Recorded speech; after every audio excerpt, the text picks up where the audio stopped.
¿Qué tal amigos? Muy buenas noches, tengan todos, sean bienvenidos al Descubierto. Hoy tenemos una invitada especial, ella es Tania Díaz. Ella es Tania Valentina Díaz González, diputada ante la Asamblea Nacional en representación del Partido Socialista Unido de Venezuela, presidenta de la Comisión Permanente del Poder Popular y Medios de Comunicación Social de la Asamblea Nacional. Bastante responsabilidad, ¿verdad? Siendo periodista, estar al frente de la Comisión de Medios en el Parlamento. Hoy vas a estar al descubierto con nosotros y quisiera que comenzáramos hablando acerca de esa Tania niña, de esa Tania caraqueña que nació en un hogar sencillo, ubicado en Catia, con 3 hermanas, teniendo la responsabilidad de ser la hermana mayor. Cuéntanos un poco cuáles eran los sueños de esa Tania niña. Bueno, yo tengo la suerte de tener una familia con muchos valores presentes, ¿no?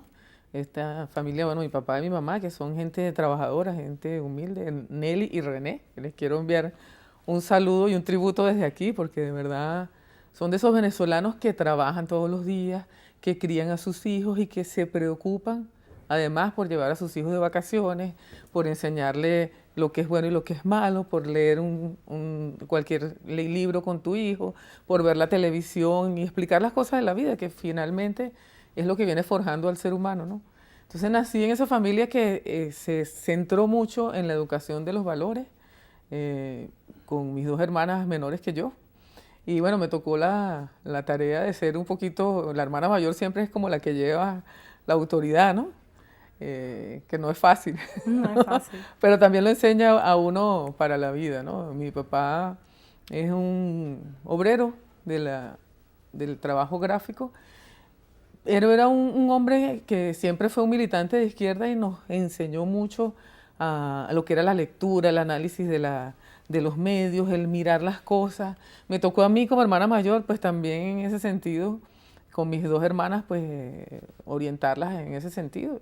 Y aparte de todo lo que tiene un niño en esa época, chicos, uno hacía papagayos, hacía carruchas, construía uno sus propios juguetes, no sé si, y tenía la calle para jugar, que era una cosa muy, muy bonita que se ha venido perdiendo por la forma en que ha crecido la ciudad, que todavía lo ves tú en algunos sectores, pero en eso también nos ocupábamos, pues, de hacer nuestros propios juguetes por temporada y salir libremente a la calle a jugar. De esos recuerdos de infancia, ¿qué te llevan a pensar en la comunicación social como una opción para estudiar? Bueno, esa es una historia. Eh, yo era una persona bastante tímida, ¿sabes? Todavía lo soy, aunque no parezca mucho. Y buscando cosas que hacer para superar esa timidez, empecé a estudiar danza de todo tipo, danza folclórica, danza contemporánea, ballet, en fin, todas esas cosas.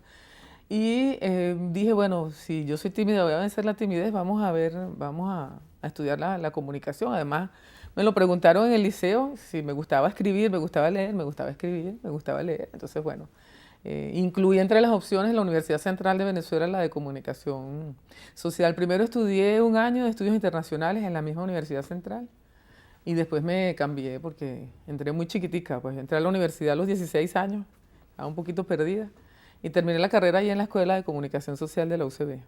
Cuando terminas la carrera, ¿pensaste en algún momento en la televisión como la prioridad o esa vena artística te llevaba para otras latitudes? No, chica, si tú supieras que nunca me gustó la televisión. El periodismo sí, porque tú sabes, como es una vez que uno se mete en este medio, te apasiona la cosa de la búsqueda, del procesamiento de información, eso de develar lo que hay detrás, de poder llevar la información, que es lo hermoso del periodismo, ¿no? Y esa comunión con quien te está viendo, o te está leyendo, o te está escuchando, que tú tienes como que interpretar cuál es la necesidad que tiene ese otro que yo puedo en este momento satisfacer o que puedo ayudar a satisfacer. Es como, es una labor, de alguna manera, una labor social que es lo que me movía más. Entonces la televisión siempre la vi como muy aparatosa, como con muchas cosas, como que no te daba tiempo, que es cierto, no te da tiempo de decir todo lo que tú quieres decir. Y toda la primera parte de mi carrera fue escribiendo para revistas y para periódicos. Nunca pensé en la televisión, no me gustaba mucho más la radio. Sin embargo, la vida y la experiencia laboral te llevó a trabajar durante muchos años en Venezolana de Televisión, haciendo un programa que para tu carrera periodística ha sido muy determinante, Dando y Dando. Quisiera que nos hablaras un poco de esa experiencia. Bueno, mira, primero yo llegué a BTV en diciembre del año 2002. Fui allí, estaba un gran amigo, ¿verdad? Un gran maestro. Se ponía muy bravo cuando tú le decías maestro, que fue Chucho Romero Anselmi. Y yo, bueno, tras la huella de Chucho, que era maestro de todos nosotros, lo escuchábamos en la radio, en fin, era como un periodista que nos orientó a muchas generaciones. Fui a Venezolana de Televisión a echarle una mano en medio de esa contingencia que había en ese tiempo, pues, después del golpe de Estado. Y trabajé como productora, trabajé como gerente de prensa, gerente en otras áreas de producción del canal mucho tiempo, siempre con Chucho. Y así un buen día, pues, habían planificado en la directiva del canal hacer un espacio para las 5 de la tarde que recogiera la información en ese momento. Y el nombre se lo puso Vanessa, entre Vanessa y Néstor Francia, que eran de la directiva, Vanessa Davis. Y buscaron el nombre de Dando y Dando. Y yo entré en el conjunto, éramos varios periodistas que estábamos haciendo ese programa, incluso nos turnábamos por días. Y después, bueno, los demás fueron asumiendo compromisos, abandonando la cosa, y me quedé yo sola con el Dando y Dando, que fueron 7 años de muchísimo aprendizaje, 7 años hermosos, 7 años además de tantas cosas que han pasado aquí en Venezuela, una dinámica increíble que además es muy democrática, es muy participativa, es mucho choque de opiniones con todo, y que a veces ese choque se sube demasiado de nivel. Pero si tú te pones a ver, somos un país donde se dice lo que se tiene que decir y se confronta en términos, la mayoría de las veces, salvo unas vergonzosas excepciones, en términos democráticos. Todo el mundo puede aquí decir lo que quiere y expresarse, y me tocaba a mí recoger esa opinión. Bueno, y después, porque tuve la suerte de que fue un espacio en el que el comandante Chávez intervino muchas veces, ¿no? Y yo quiero decir esto, si tú me lo permites, ¿no? Porque no se dice mucho, pero nosotras, no, Dando y Dando no era yo, era un equipo de producción, un montón de muchachitas jóvenes. Preparábamos todos los días una entrevista para el comandante Chávez, porque no sabíamos cuándo él iba a llamar. Y yo quiero decir en honor a Chávez, porque la gente no puede no creerlo, y durante todo ese tiempo no hubo una vez, te lo juro por mi hijo, no hubo una vez que me dijeran, esto no se le puede preguntar al comandante Chávez, o esto es lo que hay que preguntarle al comandante Chávez. La mayor parte de las veces ni siquiera sabíamos que él iba a conectarse o que iba a llamar en algún momento, y siempre nos preparábamos para tener la pregunta apropiada de acuerdo con la dinámica. Entonces fueron unos años de muchísimos estudios.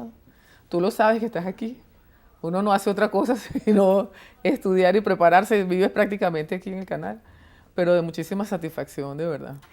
Hablando precisamente acerca de eso que mencionas, de la democracia, de la libertad, una gran responsabilidad estar al frente del Ministerio de Comunicación e Información, y en Venezuela se ha hablado mucho y de manera muy crítica acerca de la libertad de expresión. Estar al frente del Ministerio de Comunicación, ¿qué implicó? ¿De alguna forma se hizo censura durante su permanencia en ese cargo? Y se considera que en Venezuela existe verdadera libertad de expresión. Mira, censura no ha habido en 15 años de revolución. Y no lo digo yo, lo dicen periodistas reconocidos, lo dice Eleazar Díaz Rangel, lo dice el periodista francés de Le Monde Diplomatique, me fue el nombre ahora.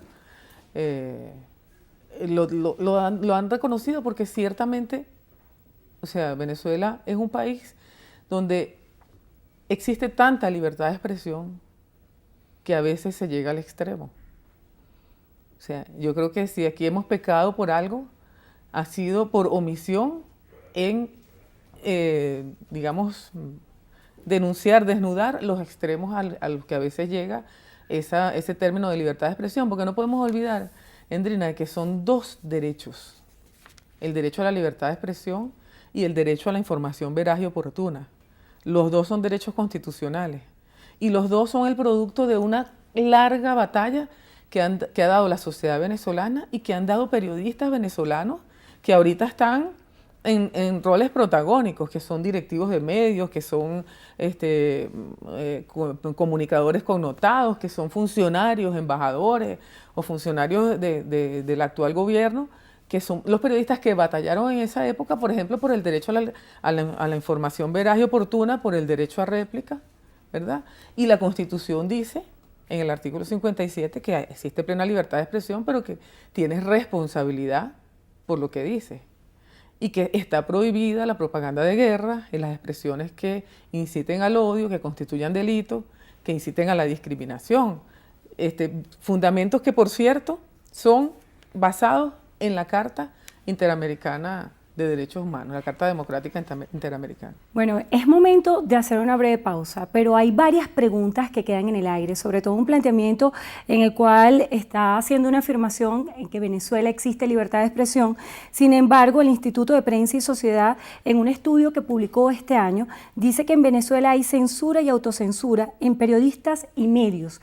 Vamos a hablar acerca de este estudio y quisiera que al regreso también habláramos acerca de la propaganda de guerra, de la importancia del lenguaje y que seamos autocríticos en ese sentido acerca de las palabras que se han emitido desde el Ejecutivo Nacional y cuáles son las críticas y correcciones que se deben hacer en este sentido. Vamos a hacer una breve pausa y luego continuamos al descubierto.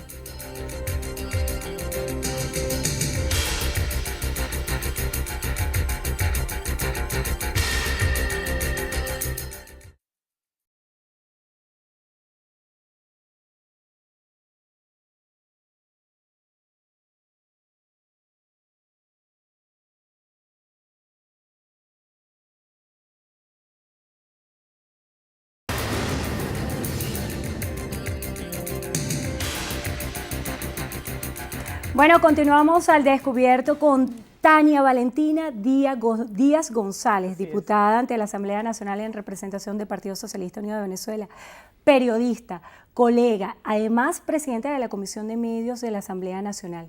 La responsabilidad de la defensa de la libertad de expresión, sobre todo en momentos donde salen a la luz pública estudios como este, que señalan que el 29% de los periodistas admiten que se han autocensurado y que también el 79% de los periodistas denuncian el difícil acceso a la información.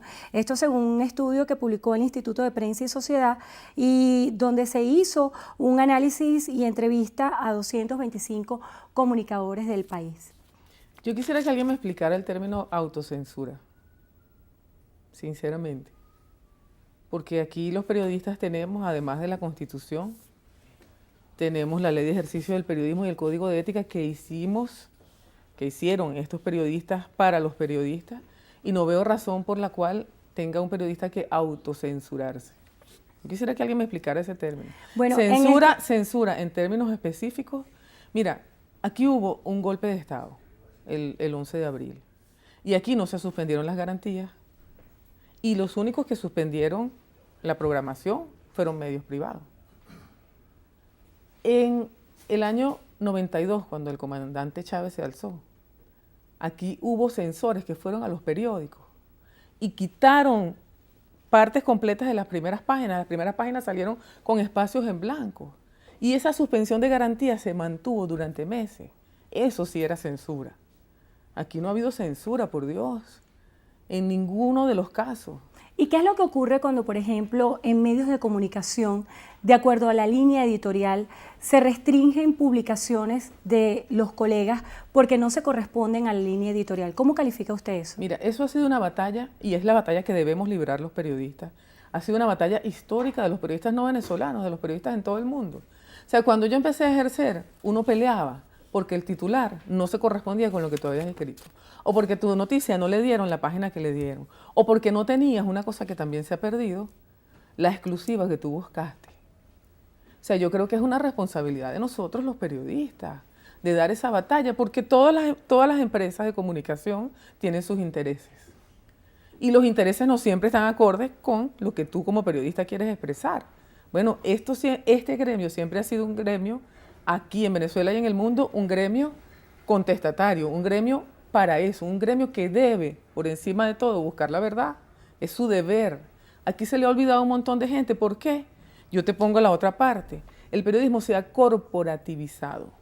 Aquí nosotros vemos periodistas que salen a defender los intereses de la empresa y no salen a defender los intereses de los trabajadores de la empresa. ¿Y usted piensa que de alguna forma el gobierno ha acorralado a los periodistas para evitar informaciones que les resulten incómodas? Bueno, si hay algún caso, yo pido, si hay algún periodista que se ha sentido acorralado, que lleve la información a la Comisión de Poder Popular y Medios, que para eso estamos aquí. Pero un acoso, de verdad, moral, policial, yo no he visto que haya ocurrido aquí en el país. No tengo la primera denuncia. Yo veo muchos estudios que se basan en cosas que no son tangibles. ¿Ves? En un sondeo de opinión que no te dicen cuál es la base, cuántos periodistas entrevistaron, cuántos periodistas hay en el país, qué representación de los periodistas tiene eso que está citando el Instituto de Prensa y Sociedad. Entonces no es una información veraz, es una opinión que se convierte en una información. Aquí hay una confusión total de los términos. Entonces no puedes hablar sobre la base de lo que te parece o de lo que se dice en el ambiente. Tú tienes que hablar sobre la base, que es una de las bases del periodismo, sobre la base de elementos que sean comprobables o que por lo menos tú con tu nombre, con tu cara y con tu firma, ¿verdad?, certifiques que eso es así. Ese es el valor que tiene un periodista. Tu nombre, tu cara, tu rostro, tu firma, tiene que ser fe para quien te lee, te escucha o te ve por televisión de que lo que tú estás diciendo es cierto. Eso se ha perdido. El valor de la credibilidad. El valor y de la veracidad y de la ética del periodista. Para allá es donde tenemos que ir. Ahora, lo demás que ha ocurrido aquí, mira, hay de todos los extremos. Hay de todos los extremos, porque aquí todos los medios tienen su línea editorial y el que está trabajando allí sabe que trabaja para una empresa que tiene determinados intereses. Ahora viene tu parte particular. ¿Hasta qué punto tú acompañas eso con tu imagen, que es la imagen que le da el sustento a un medio de comunicación? Hay un caso de un grupo de periodistas que están haciendo una propuesta ante la Asamblea Nacional de una reforma de la ley resorte, de la ley de responsabilidad social en medios también. Entonces, quisiera saber... Hay uno de aquí de esta planta. Hay un compañero de la planta que también muestra mucho interés, sobre todo porque el argumento que ellos exponen para hacer la propuesta de modificación de la ley es que la ley de responsabilidad social, en el marco de la protección a los menores de edad, ha cercenado el derecho a la libre información. ¿Considera usted que esto es pertinente? ¿Se les va a dar el derecho de palabra ante la Asamblea Nacional para que ellos expongan cuáles son los argumentos para hacer esta reforma? Sí, claro que sí. Ya ese proyecto está en manos de la subcomisión de medios que lleva el diputado Darle Herrera, también periodista, también maestro de la comunicación. Se va a llevar, cuando cumpla los términos, pues se le dará el derecho de palabra. El proyecto, de acuerdo con lo que yo he visto, incorpora muchas más cosas, ¿no? Es una preocupación real, no voy a adelantar mucho porque ellos van a poner allí, pero es una preocupación real por los contenidos que hay en la televisión, una preocupación como padres que tienen estos colegas, ¿verdad? Y una preocupación como ciudadanos de cosas que se han extralimitado en los medios de comunicación. Ahora yo pregunto, ¿hay alguna escena, alguna información que no haya salido en ese sentido? O sea, aquí hubo, por ejemplo, te voy a poner un ejemplo, los casos de las trifulcas, los alzamientos, los enfrentamientos dentro de las cárceles. Y hubo que llamar, no desde la censura del gobierno, aunque Conatel hizo en ese momento un exhorto y abrió un procedimiento al canal Globovisión, que era que lo estaba haciendo en ese momento. Pero hubo una transmisión continua de lo que estaba ocurriendo allí, con todas las escenas de las madres que estaban preocupadas por una cosa que llegó al punto de empezar a enturbiar el procedimiento que tenía que hacer el Estado venezolano allí. Entonces, bueno, bienvenida la discusión, por supuesto que se va a dar la discusión, pero ese proyecto va mucho más allá. Bueno, vamos a hacer una breve pausa. Al regreso quisiera que habláramos acerca de la importancia del lenguaje. ¿Cómo ha sido el uso del lenguaje por distintos actores del Ejecutivo Nacional?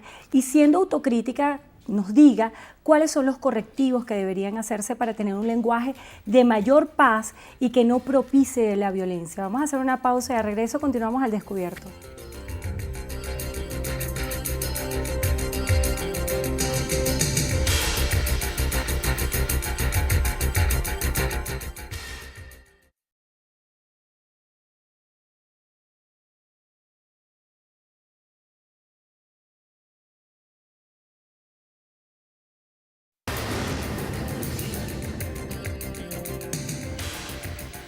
Continuamos al descubierto con Tania Valentina Díaz González, diputada ante la Asamblea Nacional en representación del Partido Socialista Unido de Venezuela. En la parte anterior le decía acerca de la importancia del lenguaje y cómo el gobierno, el Ejecutivo Nacional, a través de sus distintas vocerías, han hecho uso de este. Muchos responsabilizan del lenguaje violento de nuestra sociedad a los altos mandatarios que hemos tenido en estos últimos tiempos. Mira, yo sí creo que debemos todos como sociedad, y el presidente Nicolás Maduro desde el primer día de mandato lo ha hecho, convocó al Movimiento por la Paz y la Vida y ha estado convocando al diálogo nacional, ha estado haciendo todos los esfuerzos para frenar la violencia, Patria Segura, Plan Desarme, en fin, el ministro de Interior y Justicia, Rodríguez Torres, también tiene mucha responsabilidad en eso, y nosotros como ciudadanos tenemos que hacerlo con el lenguaje. Pero cuando tú hablas de violencia, tienes que ir un poquito más adentro, o sea, hasta dónde el lenguaje, ¿qué expresa? El lenguaje expresa valores, el lenguaje expresa sentimientos, el lenguaje expresa posiciones ante la vida.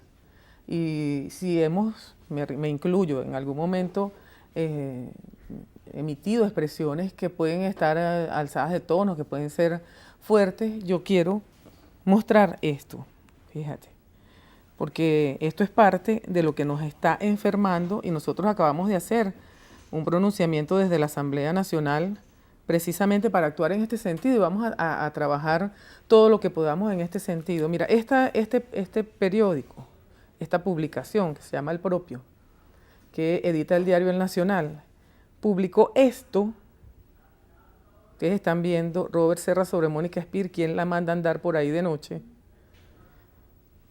8 horas seguidas después que conociéramos la noticia del brutal asesinato de este compañero, el diputado más joven de la Asamblea Nacional. Esa noticia o esa información, esa declaración es falsa.